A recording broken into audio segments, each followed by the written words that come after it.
Hello and welcome to Access Matters. My name is Rebecca Potts and I head up the Access Matters initiative for Video, Responsource and Pulsar. We launched Access Matters over a year ago to encourage listening, sharing of experience, learning from best practice and collaboration on the actions that will have the greatest positive impact for our industry. Today we're joined by the inspiring Cassius Naylor, Assistant and Advisor to the CMO at the Financial Times and co-chair of Proud FT. Good morning, Cassius. Good morning, and thank you for describing me as inspiring. That's really boosted my Absolutely. You absolutely are. So Cassius will talk about his role in Proud FT and how he manages an active global community of LGBTQ plus colleagues. Cassius will share the work he and the Proud FT network have been doing, focusing on trans inclusion with the aim to make the FT into the most trans and non-binary inclusive major media company in the world. But before I hand over to Cassius, I'd like to remind everyone that we're encouraging engagement. So please do submit questions using the Q&A tab on your screen or in the chat for all of us to see. And Cassie will try to answer as many as he can. Please feel free to join the conversation on Twitter using the hashtag #AccessMatters. But I think for now, over to you, Cassius. Brilliant. Thank you very much, Rebecca. And nice to be here, everyone. So as said, my name is the inspiring Cassius Naylor. I'm going to hold on to that one. So I thought I'll start with a little bit about me to provide a bit of context for how I've started in this sort of work, and then I'll talk about the work that we're actually doing itself. So I'm a graduate of international politics with a focus on human rights and transitional justice. So I actually started my professional career as an investigative journalist when I moved to London in 2014, wherein I kind of specialized in the rather grim subject of international human rights abuses, corruption and government overreach. So doing a lot of work around mass surveillance architecture, deportations and things like that. So originally my sort of focus was more on that sort of output. And then I pivoted into LGBTQ plus issues around about 3 years ago, starting off when I was working in advertising. So I did a lot of work on representation of queer people in advertising, and then moving into a sort of broader representation work in the media space, so TV, radio, film, etc., how queer people are presented in these sort of media spaces. And nowadays, the main thrust of that work that I do is around trans and non-binary inclusion and empowerment, specifically within the FT in my role as the co-chair of the network, but also more widely within the media space. So I sit on the steering committee of an organization called Intermedia, which is the network of networks, basically. So it's us, the BBC, ITV, the broadsheets and tabloids. And we address these issues in a sort of collegial way, which is quite a good way to sort of approach it. And that's the sort of the nature of my presentation today. Professionally, I've worn a number of hats. I'm only 25, so this probably sounds a bit ridiculous, but I've just kept busy.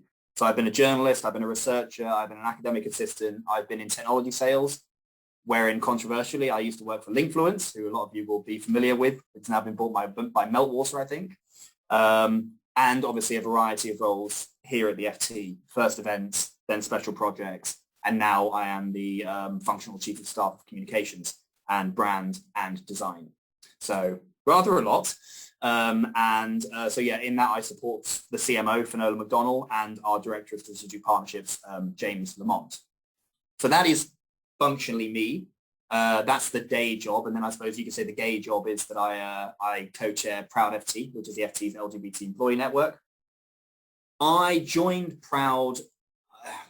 I was a bit late to join, to be honest. I was working in FT Live, our events division, for around about 3 or 4 months. I pivoted into a new department, and then I thought, okay, well, I'm actually going to get involved in this network now. And at the time, the network was just about dedicating itself and most of its energy towards this piece around trans inclusion and trans empowerment in the workplace.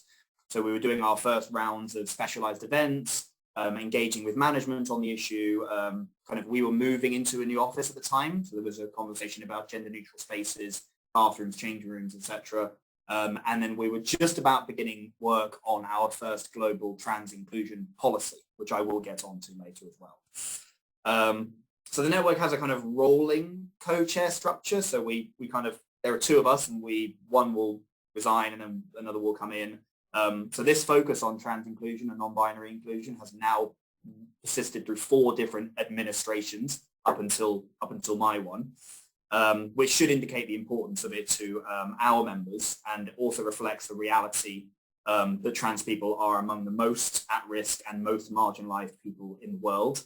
I mean, I've got a bit of research that kind of paints a picture that's quite harrowing, specifically within the workplace, which is the area that I tend to focus on. Stonewall and YouGov put out some polling in 2018, so bear in mind this data is a few years old, but it is persistent through to the modern day.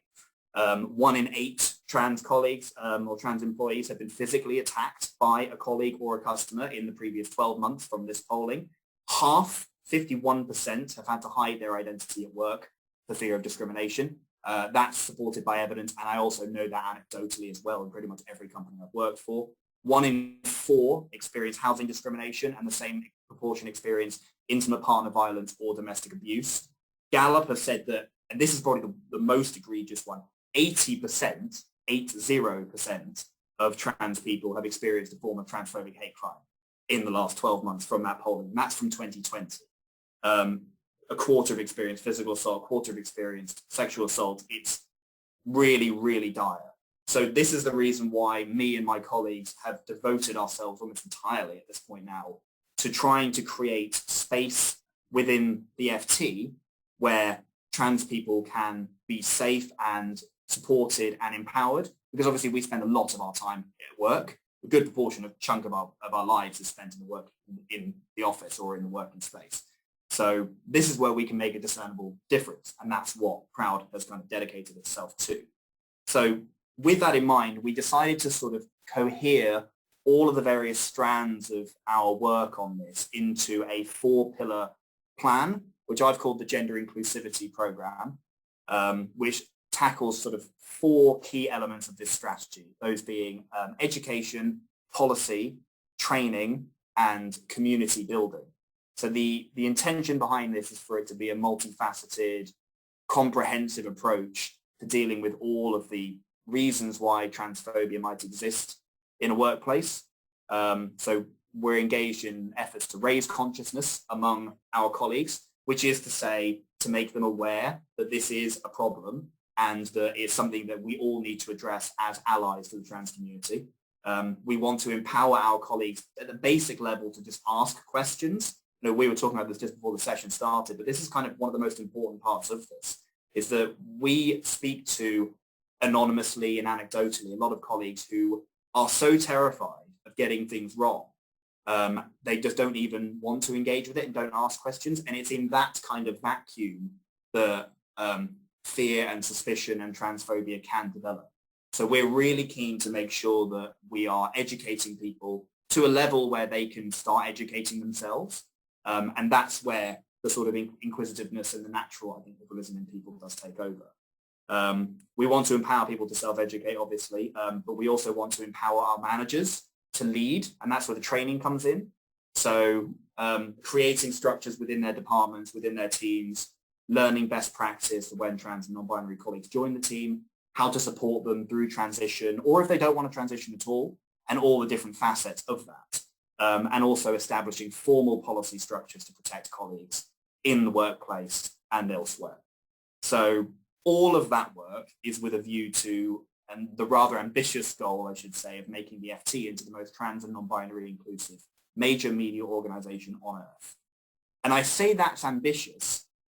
However, it's, in a sense, it's not terribly because of the state the media space is in when it comes to trans issues. I think a lot of people will be familiar with just the utter deluge of transphobic commentary that comes out of most broadsheets and tabloids in this country, from The Guardian to The Times, and I'm not even going to get on to the Mail or the Sun.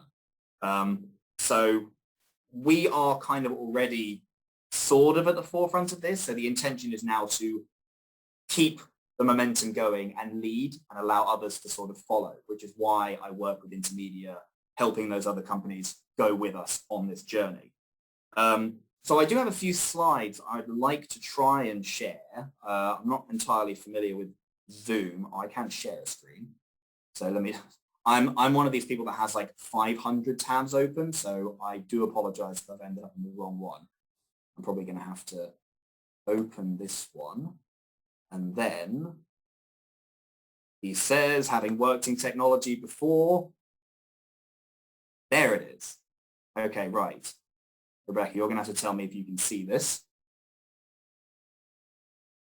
Is that good? Perfect.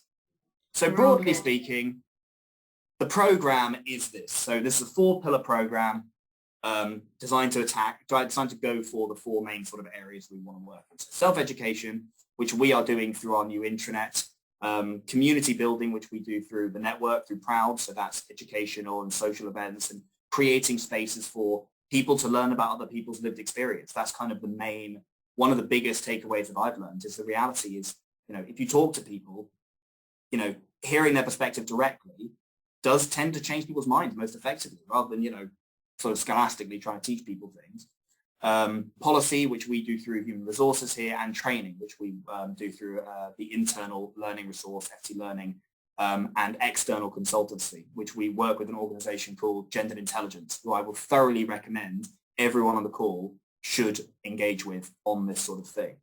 And then there's a bit more sort of detail. So we're trying to create a resource guide internally where colleagues can refer themselves. This is the self-education piece, right? So if we give people direct access to resources, then they should be able to pursue and go further. We say Google exists a lot, and that sounds a bit kind of prosaic, but it really is significant. The importance is not to put the onus on teaching people about trans issues on trans people, because that's, their lives every single day. So it's incumbent upon us to go out and educate ourselves, much in the same way we're having a conversation about educating ourselves about race. These are the exact same sort of exhortations that we try and give to our colleagues. So we have the self-education piece, the community building piece. So in Proud, we try and orient ourselves around the particular celebratory days and periods. So Trans Day of Visibility on March 31st, Pride Month, which was a bit stilted this year and last year, but would normally be in June. And then Trans Awareness Week, centered around Trans Day of Remembrance in November.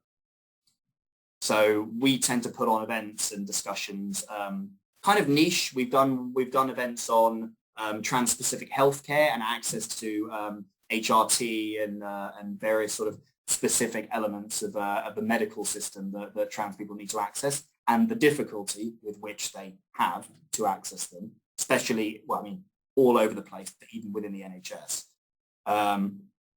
And then the next bit is, this is the kind of the hardest hitting bit. So this is, we obviously have a discrimination policy in the company and all sorts of things like that, but it's sometimes it's best, in fact I would say most of the time it's best to have a very specific policy that deals with empowering trans colleagues and protecting against specific instances of, repeated use of gendered language or repeated use of the wrong pronoun, dead naming. These are all things that aren't technically covered in our existing policy. So we've gone out and created this new policy, which we're quite pleased to say actually does contain some new provisions for leave for gender affirmative surgery or other medical procedures. So we've actually created a new category of leave with that in mind through this policy, which I think is a good, that's definitely something that everyone should really be looking at, is whether that's covered in insurance plans or in provisions that exist by the company already.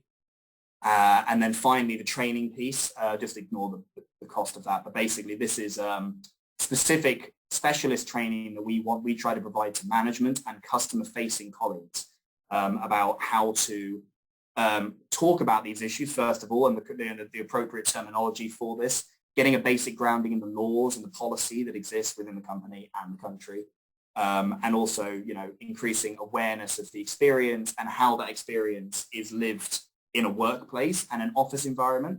It's different in every company, but there are threads that underpin all of it. And as I said, we worked with Gendered Intelligence on this training, and I would thoroughly recommend everybody to do so as well. So I will stop sharing there. So on the status of that plan so far, that plan, we started writing it kind of tail end of last year. Obviously, as a result of the pandemic and downturns and such, we've had to sort of delay elements of that. I am happy to announce, essentially, that the trans inclusion policy that I mentioned is actually currently in its final compliance stage, having received board approval So that's ready for implementation in the UK, hopefully in the next couple of months. And then we're going to be working to indigenize it to our other geographies. So the US, the Philippines are our two main offices, and then elsewhere. So it obviously needs to be nested in local law and things like that. But the policy is essentially ready to go. We will have that in place by the end of the year, which I'm very pleased. We're working with learning and development here to embed trans-inclusive practice at the heart of the management training, specifically around D&I, as well as the new, we've just had a global head of diversity and inclusion join, and he's setting out a 3-year D&I strategy, and Proud is going to be at the forefront of that, ensuring that trans and non-binary inclusion is baked into that strategy from the get-go. And then we've also delivered 5 or 6 of those training sessions to our customer-facing staff and senior management within the product and tech part of the business, which is where the majority of our trans and non-binary colleagues actually live within the company. So that is essentially the work that we are engaged in. It's comprehensive, it is multifaceted, and it requires a kind of a lot of upkeep and a lot of engagement with the community internally as well. I am not trans. We do have trans colleagues on our committee with whom we consult on this as well. And we make use of external consultants a lot too, whose professional job it is to help us with this sort of thing. But yeah, that's essentially it. I mean, I can talk a little bit about the challenges that we're facing, which is sort of, obviously, there is a general level of a lack of understanding. I won't call it ignorance because I feel like that's a somewhat loaded term. But there is a general sort of lack of understanding of these issues that we sometimes bump against, people not wanting to engage with the question of trans inclusion because it's quite tempestuous sometimes for people. But that's kind of the main thrust of what we're doing is trying to get people comfortable with, we're talking about gender as a thing. And that's what we'll obviously get onto pronouns and such like that as well. So yeah, that's it fundamentally. I hope that was more or less on time. 20 minutes. I think you've absolutely earned your title of inspiring Cassius Naylor, to be honest. I think it's certainly, I'm sitting there and think it's distressing to hear how those statistics around the abuse and the challenges that trans people face every single day. And I think the point you made about kind of educating ourselves rather than relying on the people to do it for us, I think it's a really, really good point. And essentially that's kind of part of the reason why we run these sessions, so that it is an educational piece so that people can kind of like dip in and kind of ask the stuff that they may be struggling with, but don't want to kind of like, they maybe don't have somebody who is trans that they can ask that to. They can kind of come into this forum. So I've actually got some questions for you, Cassius. I can already see we've got a question from the audience, but I'm gonna go first. So I think I'm gonna carry on with the pronouns topic. So it has become normalized to include pronouns in email signatures, on LinkedIn, on Zoom as well. Quite often you see people with he, him, she, her, and on social. Do you think it's helpful? Absolutely. I'm a big believer in the idea that we need to be engendering a culture in which pronouns are as freely exchanged as names, as social identifiers. Because if we create a culture where we exchange pronouns that freely, it's part of that consciousness raising exercise. It brings gender to the forefront. It's a real thing that people experience. It's the equivalent of saying, when you get people to say, oh, I don't see race, they're just not engaging with the issue at all. And that's not helpful in dismantling structural racism. Not seeing gender and not recognizing that gender exists as a social, cultural experience is not helping to dismantle structural transphobia in our society or in any society. So yes, pronouns are really important, and we shouldn't be awkward about exchanging them at the beginning of meetings. My pronouns are he, they. I should have probably said that at the beginning. But again, this is part of the point. I'm still learning this. I'm still trying to get better at this, and I work professionally in this almost every single day. There's nothing wrong with getting it wrong. There's nothing more embarrassing than people who get it wrong and then make a massive fuss about getting it wrong as well. It's okay to be on a learning journey about this. But yes, pronouns are very important.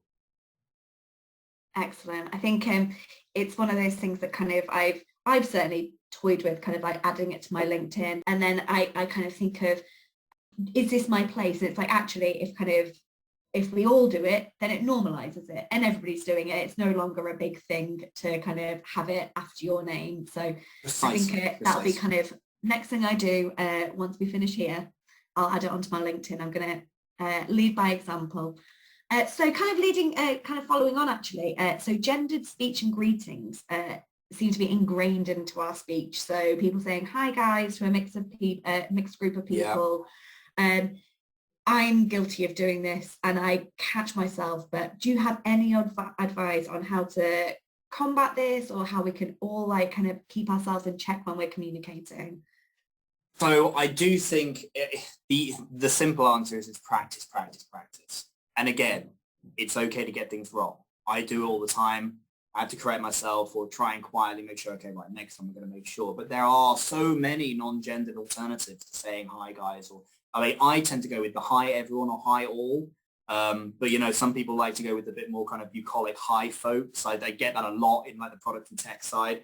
But those are very easy alternatives to adopt kind of immediately. I personally prefer hi everyone. Again, it's a matter of not being kind of ham-fisted when you accidentally use gendered language in a situation where it's not appropriate. It's just adjust and move on. But yeah, practice, practice, practice is my advice. Yeah, I think it's kind of easier to keep in check when you're typing something because you have that little bit of time to prove stuff. It's more when you're speaking, and like you said, it's the panic of like, oh no, I've just said guys, I shouldn't have said guys, and then it gets worse and you get in your own head. We've just highlighted the problem. So kind of following on actually, this is a bit of a broad question, but any advice would be great. So what would your advice be for being an active ally to the trans and non-binary community? So I would say listen, first of all. Listen to the experiences of actual people who are living these lives. There's so many resources out there. You know, there are some fantastic influencers, YouTubers. I mean, I can recommend several off the back of it. Abigail Thorne from Philosophy Tube. Definitely, I would say, see her work on YouTube, but also look up her speech that she gave at Trans Pride this year, which is just an incredibly inspiring moment of defiance against institutional transphobia. I had the privilege of being physically there to see it. And I would thoroughly recommend that everybody look up Abigail Thorne at Trans Pride 2020. It was really quite something, but also, you know, Kat Black on YouTube, Jessie Earle, who's a writer, Jay Holmes, a poet, that's Hulme. I would go and kind of seek these resources from my colleagues as well. So listen, and also, you know, to the people in your lives, with your colleagues, if they want to engage with that and they want, you know, and they're willing to help you to develop, then don't talk over them, don't talk for them, certainly. Just listen and let them educate you. But also educating yourself on that, kind of the language that's used to both empower people, but also to oppress people. There's a worrying trend at the moment of people who consider feminism and trans rights to be fundamentally mutually exclusive. And we've originally, you know, the term trans exclusionary radical feminist came up, or TERF, but now they've moved away from that term and they're using the phrase gender critical. You'll see this word a lot. Gender critical is essentially the idea that gender doesn't exist separate from biological sex. It is to me the same thing as saying I don't see race, but I don't see gender. And it's used to enforce a biologically essentialist view of feminism and of womanhood that is fundamentally opposed to the idea that trans women exist. So recognizing where that language is used and the fact that it's perfidious and subtle and very, very cleverly worded, but it is there. Raising trans people up actively, as I said, not talking over or talking on behalf of them. Ironically, I am probably doing that right now as well. But you know, I will always make an attempt to platform colleagues of mine who are more proximate to the experience when talking about this sort of thing, trans rights and trans-related issues. And then also, as cisgender people, using our privilege to create spaces of safety and security for the trans people in our lives wherever we can, acting in support rather than leading. So actively going out and, you know, creating these policies, creating this space, combating transphobia online as well as in real life.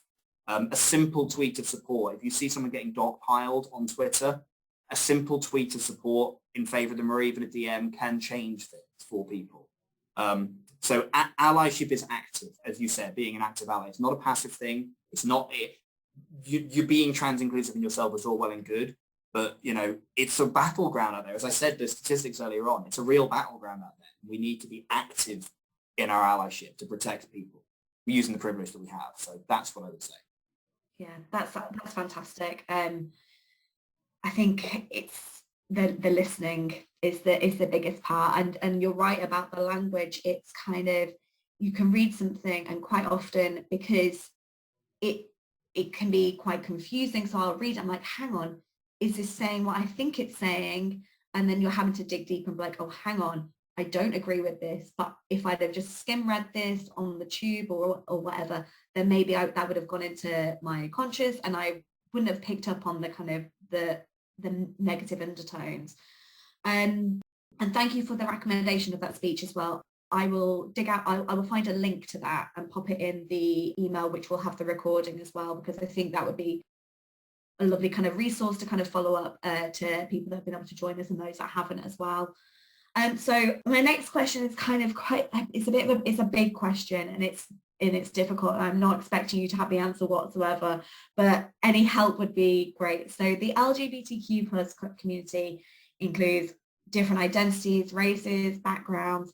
What advice would you have on supporting the community without lumping everyone together and being intersectional? Oh, yes, the intersectionality question. No, it's an extremely salient point, and it is admittedly my weakest point, because I sometimes find myself so focused on the kind of the LGBTQ plus piece, as it were, that it's difficult to see the wood for the trees. Notwithstanding the fact that, yes, our community is enormously diverse in experience. I'm a queer disabled man, for instance, and it's like, the weird thing is my identity is somewhat stacked.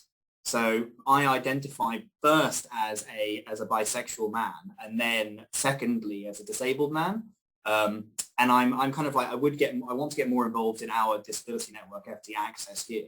But so much of my bandwidth is dedicated to the LGBTQ plus piece.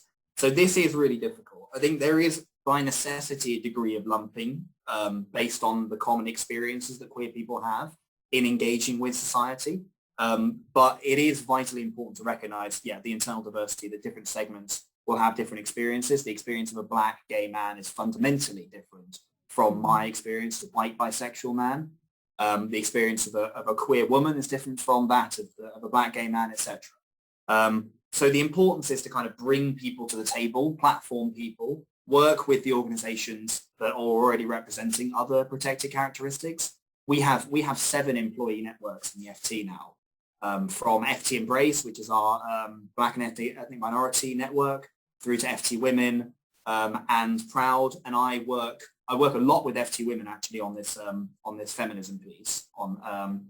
And that's kind of important because obviously I can't really pontificate on womanhood and femininity as a man. So the idea is to sort of bring the people who are engaged in that work to the table. And take a holistic view of this. That's the start. I haven't cracked the code on intersectionality yet. I don't think many people have. It is the ongoing struggle of diversity and inclusion advocates worldwide, all over the industry, to find a way to honestly represent the work that we're doing as intersectional, while also making sure that we're treating everybody's experiences as separate, requiring their own form of work. This is why we have the trans inclusion policy as separate from the discrimination policy. So I'm not really sure that's an answer as such. I wish I had a good answer for you. But again, it's a learning process. And I will try and dig out, I'll try and find some examples of people who are doing it really very well. But internally, it's just a matter of working with the other networks, getting them to our table and going to their table as well.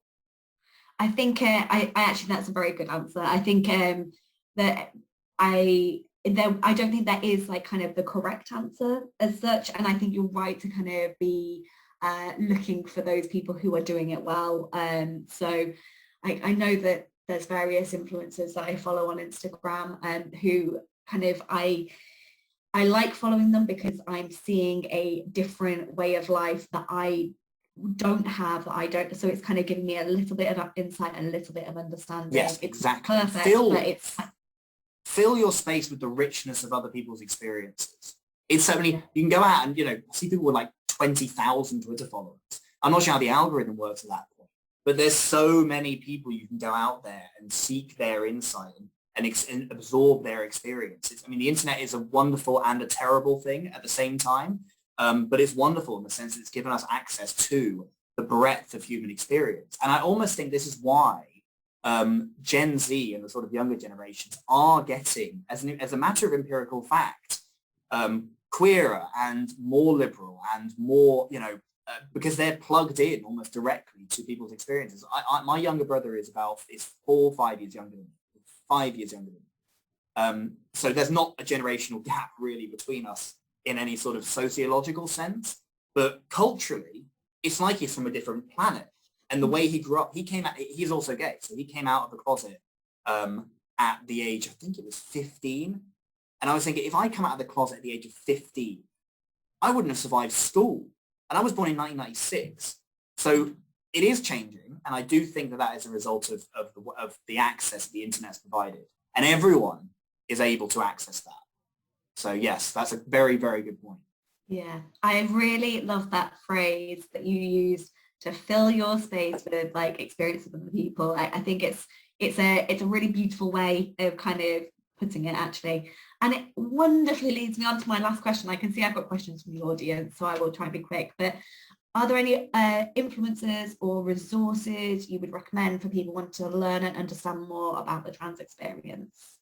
Yes. So the aforementioned people that I mentioned, obviously Abigail Thorne, Philosophy Tube, Kat Black, Jessie Earl, Jay Holm. There was I've been agonizing over this for the last hour and a half. There is a doctor on YouTube, a trans woman who provides an excellent insight into the medical experience of trans people undergoing gender affirmative therapy or surgery or whatever. And that's a really, really good insight into, the reality of just how difficult it is to pursue any form of transition in this country, legal, social, or medical. And the worrying trend is that the government is making it more and more difficult. And that's in the UK, leave alone anywhere else. So, I shudder to think of the experience of trans people in places like Hungary or even a lot of places in the US. So definitely, I will try and find out that particular person's name, but them as individuals, and then organizations. There are some organizations that provide some fantastic advice on trans inclusion, from the Citizens Advice Bureau through to gendered intelligence, specialized entities like gendered intelligence. Again, everyone should be writing that down. Gendered intelligence are an excellent organization for this. Gender GP are an entity that have been endeavoring in the face of kind of intransigence from the NHS and the General Medical Council to provide gender affirmative medication and therapy to teenagers in kind of pre or kind of hormone replacement therapy at a time when they actually need it. And there are so many legal cases at the moment that are people actively trying to stop services like that from providing those services to the people who really need it. So look them up, absorb what they say, support them if you can. And then obviously there's Stonewall. And I feel very strongly about the attack that Stonewall is under right now. They are at the kind of spear point of a massive concerted effort to discredit their work. And they are at the forefront of this struggle. So I would thoroughly recommend that everybody should read up on those organizations and what they're engaged in, support them, engage with them professionally in the workplace, get them in. They're a fantastic bunch of people, and they are really genuinely passionate about this work. And they're under attack, and that's a shame. And there's a really, really good resource I was recommended by a colleague. It's a blog, but it's essentially a compendium of essays and direct accounts from trans people, covering the breadth of the experiences. I'll send it to you because it really is a wonderful direct line resource that I would thoroughly recommend that people absorb and digest if they want to really kind of get to the trans non-binary experience. I think it's global. It might just be UK specific, but I think it's global. It's just been compiled by somebody who just wanted to educate people, which is, work that we can all do. And it's inspired me to do the resource guide internally. So yes, I would thoroughly recommend all of those people. And then they also link to others. There's an endless web of, there's like a massive community. And again, make sure that you're not just absorbing white voices or male voices. There are some fantastic trans women of color out there who are exhorting the world on the reality of their situation. Go out there and, as I said, absorb the multiplicity of experience. That's amazing. And I've just realised as well, I have a recommendation for a trans comic. Jen Ives is fantastic. So definitely give her a follow on Twitter. She's incredibly funny and does very good videos. And that's always good. So we've got some questions from the audience, and I can see that we've got about 5-7 minutes left. So let's see if we can get through these. So what would you advise journalists working at the papers who have published transphobic articles recently do? What can they do to help turn the tide?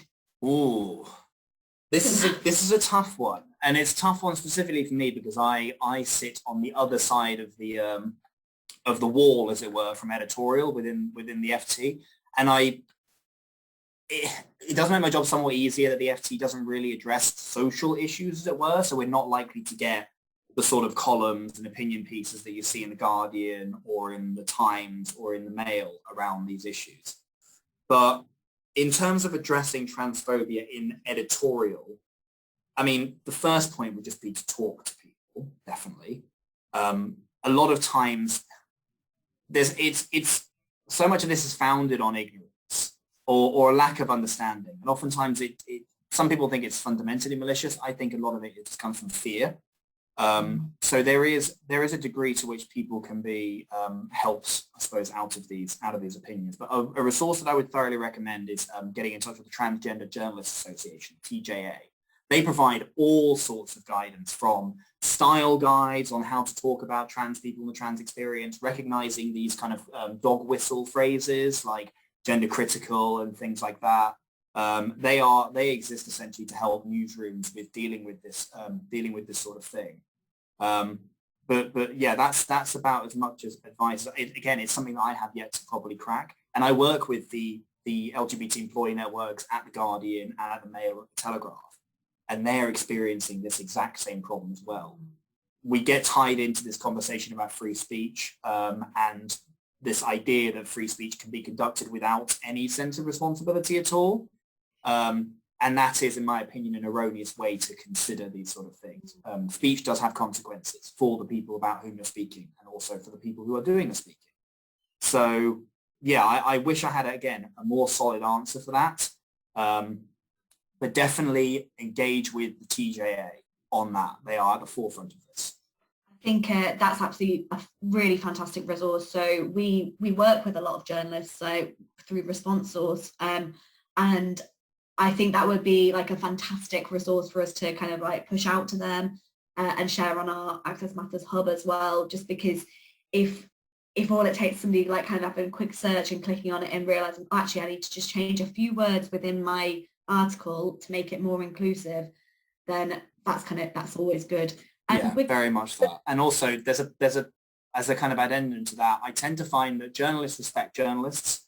So you want to have your editorial advocates advocating for this.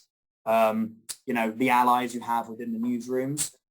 It's much more likely to have impact with other journalists if it's peer. I don't want to use the phrase peer pressure, but peer pressure. That's essentially what it is. So yeah, that's my recommendation. Sorry for cutting off your. No, it's okay, because the next question kind of goes to the other side of the paper, so to speak.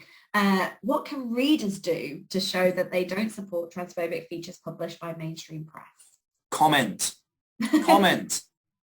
One thing I've realized from working kind of in the nuts and bolts of the swan's legs, we call it, journalism, is that there is a lot of attention paid to reader engagement. And every single article, I think, in every major online newspaper will have a comment function. If you object to something you see, and this goes for everything, this doesn't just go for transphobia, this goes for dog whistle or coded racism or anything like that, misogyny, any type of queerphobia, comment on it. Make your voice, make your objection known to them, write to the editor. Most of them will have a function for letters to the editor, and those do get read. They really do. So I think as readers, if you're outraged by something that you've seen, you have the right and the means to express that outrage directly to the publication. One thing that we're doing in the FT right now is we're trying to reframe the way we do content as a conversation with our readers. It's a fundamentally discursive experience, right? We're engaged in a debate on all sorts of issues. And newspapers are not mouthpieces anymore, not just putting stuff out there and not engaging with any of the feedback or any of the criticism. And it's incumbent upon all media organizations to enter into that kind of discursive debate. And to do that, the readers need to engage in it as well. So comment, email, write, bother them. Because if it's bothered you, you have a right to be bothered about it. And you have a right to bother them about it as well. I like this. I like these. But just also, and actually, no, I should point out as well, obviously do not stoop to the level of cyberbullying anyone. That's never appropriate. There are appropriate means through which to do this, appropriate avenues through which to do this.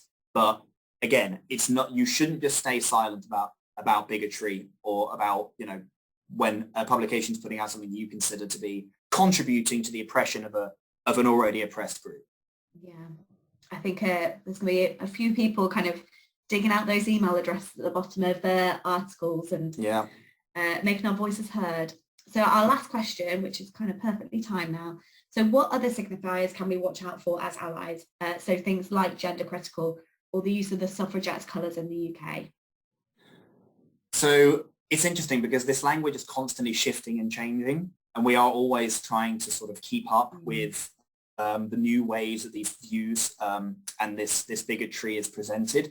So obviously it was originally kind of trans-exclusionary feminism, and now it's moved into this idea of being gender critical or gender skeptical. We see that quite a lot. There are some indicators. There are obviously individuals out there who are quite overt in their opposition to the right, usually very specifically, of trans women to access single-sex female spaces. Obviously, we all know about J.K. Rowling and Rosie Duffield, and on the kind of slightly more palatable end for a lot of people, and there's Judy Bindel and Jermaine Greer kind of on the other end. So a lot of times, if you see somebody kind of positively engaging with that sort of thing, I tend to read into that. It's not necessarily to say that that person is a bigot themselves, because a lot of time it is really difficult. And again, as a cis man, I'm not really in the business of pontificating about the right of women to feel safe, because that is that's the work that we're engaged in too. But we're advocating that trans women are women. That is our position. That is the reality, and they also need to be protected as well. So we kind of get caught up in these conversations about free speech aside, protecting women, and there are no words for how important all that is. And trans women in amongst that as well. So any time that you see somebody attempt to present gender as non-existent or as fundamentally and inextricably linked to biological sex, we end up with this kind of conversation about only women have cervixes and things like that. And again, I'm not going to pontificate on it too much, but those are the sort of dog whistles you can spot. Weirdly enough, in my reading, I'm a scholar of politics and the history of social movements like this. And I always find it a bit strange that we've kind of moved into a brand of feminism that is now fundamentally linked to biology. I thought the idea was essentially to move away from that. But yeah, those are the things to look out for, really. But definitely gender critical, gender skeptical. Those are really loud dog whistles that most people can hear now at this point. Amazing. I think this has been absolutely incredible, Cassius. Thank you so much for your time, for your own emotional labour as well, to talk about about your experience. It has been really educating for me personally, and I'm sure for everybody that's been watching. We are recording this and we'll be sharing it with people, and it'll be online. But it's fantastic to get those resources as well. It's certainly the one for the journalists. I think that's a really quick and easy win for kind of any journalists that we work with to kind of add to their bookmark the page and kind of and have it on their favorites. But yeah, thank you so much for your time. It has really, Absolutely really my pleasure. Thank you for having me. And thank you for joining us today. We will send the recording round in the next few days. Perfect. Take care, everybody. Bye, everyone. Bye.